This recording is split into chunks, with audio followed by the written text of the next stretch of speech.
35 தொகுதிகளுக்கு நேர்காணல் நிறைவு பெற்ற நிலையில் திமுக வேட்பாளர்கள் பட்டியல் விரைவில் வெளியாக உள்ளது.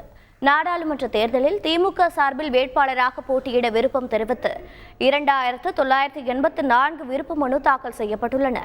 விருப்ப மனு தாக்கல் செய்தவர்களிடம் திமுக தலைவரும் முதலமைச்சருமான மு.க.ஸ்டாலின் அண்ணா அறிவாலயத்தில் நேர்காணல் நடத்தினார். நேர்காணலின் போது தொகுதி நிலவரம், வெற்றி வாய்ப்புகள் குறித்து கேட்டறிந்தார்.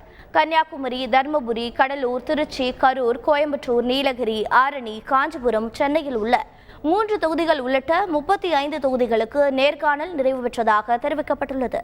கூட்டணி கட்சிகளுக்கு ஒதுக்கப்பட்ட நாமக்கல், விழுப்புரம், சிதம்பரம், ராமநாதபுரம் ஆகிய 4 தொகுதிகள் மற்றும் புதுவை ஆகிய இடங்களுக்கு மட்டும் நேர்காணல் நடைபெறவில்லை என்றும் தெரிவிக்கப்பட்டுள்ளது.